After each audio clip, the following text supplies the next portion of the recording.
Shalom, selamat pagi jemaat dikasihi Tuhan. Kembali kita berjumpa dalam renungan pagi.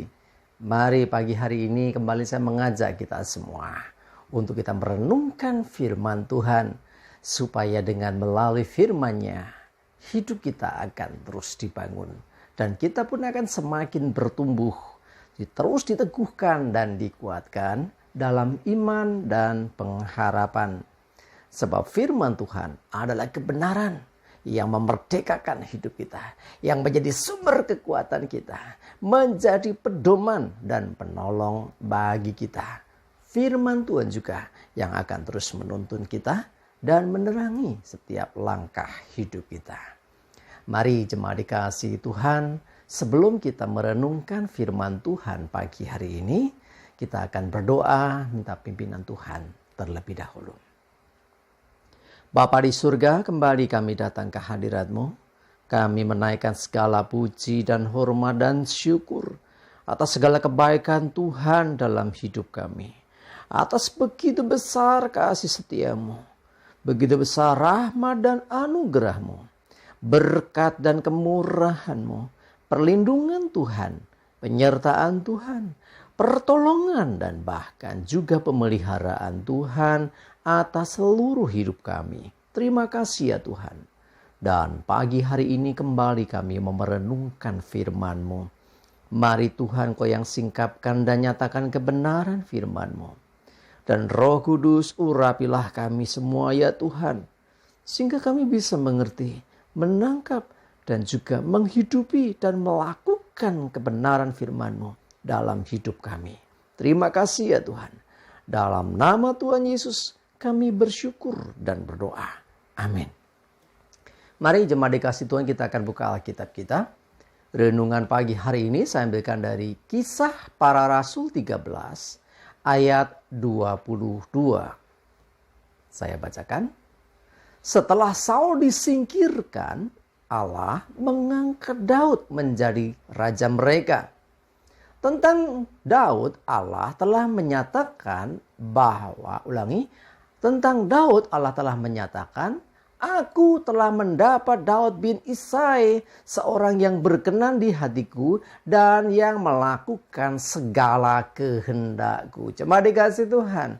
Ini bicara tentang Daud yang dikutip ya di dalam Kisah Para Rasul ini. Ya, kita tahu Daud seorang yang luar biasa. Ya, sebelum jadi raja, ya, dia adalah seorang gembala. Nah, raja yang pertama itu sebetulnya Saul. Dikatakan setelah Raja Saul ini disingkirkan, ya karena ketidaktaatannya kepada Tuhan ya, Allah mengangkat Daud bin Isai.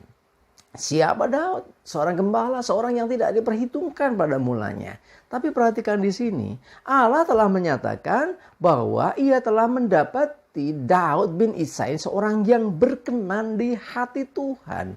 Kenapa berkenan di hati Tuhan? Ya, karena Daud seorang yang selalu melakukan kehendak Tuhan.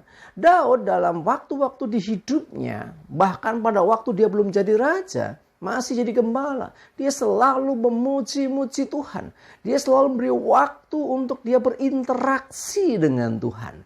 Daud selalu mengagungkan Tuhan. Dengan kecapinya dia memuji nama Tuhan. Jemaat dikasihi Tuhan. Kita tahu bahwa Daud juga lah yang akhirnya menuliskan kitab Mazmur yang begitu panjang itu. Banyak pengagungan dan pujian dilantunkan. Jemaat dikasihi Tuhan. Mari belajar di seorang Daud.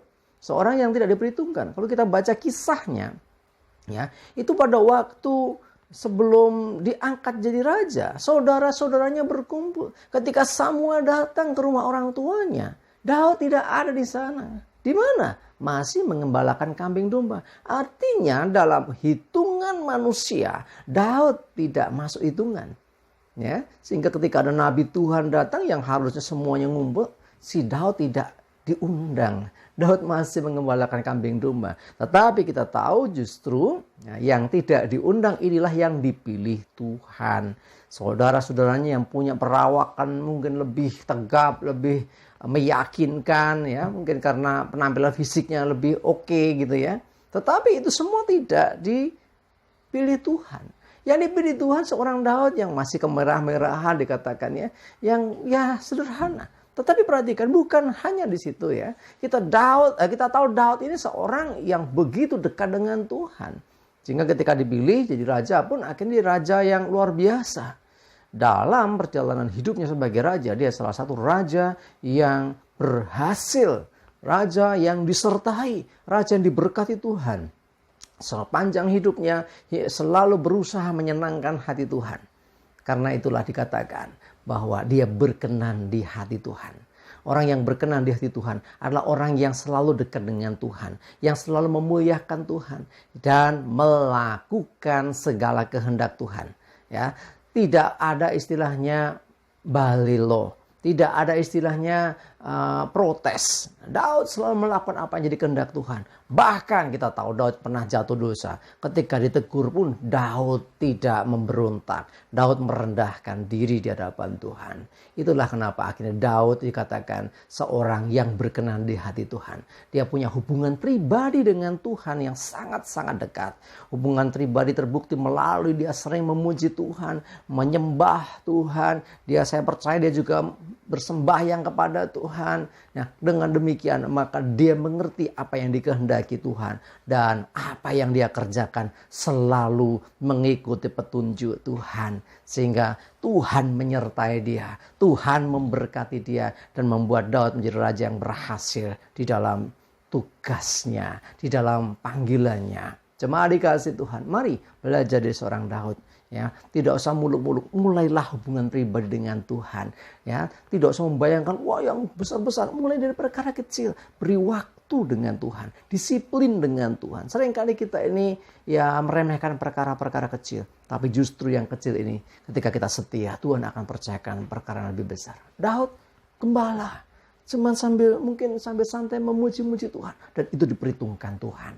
Mari belajar untuk kita memberi waktu bagi Tuhan. Hubungan pribadi dengan Tuhan. Dan sekali lagi, kejar perkenanan Tuhan dengan selalu dekat dengan Tuhan, menyembah Tuhan dan melakukan apa yang diperintahkan Tuhan. Ketika kita setia dengan itu, maka kita bisa seperti Daud, yaitu seorang yang berkenan di hatinya. Amin, kita berdoa.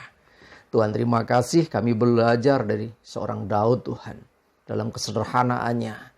Bermula dari seorang gembala yang setiap hari mengembalakan kambing domba, tetapi dia selalu mengagungkan, memuji Engkau. Dan dia seorang yang taat melakukan perintah-Mu Tuhan. Dan itulah yang membuat dia menjadi seorang yang berhasil dalam hidupnya. Dan lebih daripada itu Engkau nyatakan, ia seorang yang berkenan di hati-Mu. Orang yang berkenan di hadapan Tuhan pasti disertai Tuhan, pasti diberkati Tuhan. Menyerahkan juga hari ini Tuhan hidup kami, mohon selalu tuntunan-Mu. Sehingga kami pun berkenan di hadapan-Mu dengan apa yang kami kerjakan. Mohon penyertaan Tuhan, jauhkan celaka dan mara bahaya. Biarlah damai sejahtera dan berkat-Mu selalu menyertai kami. Terima kasih ya Tuhan.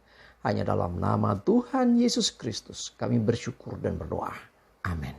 Mari jemaat dikasih Tuhan. Yuk belajar seperti Daud ya. Kejar perkenanan Tuhan. Tetap setia, taat melakukan perintah Tuhan. Semangat terus, maju terus dalam iman dan pengharapan. Tuhan Yesus memberkati kita semua. Amin.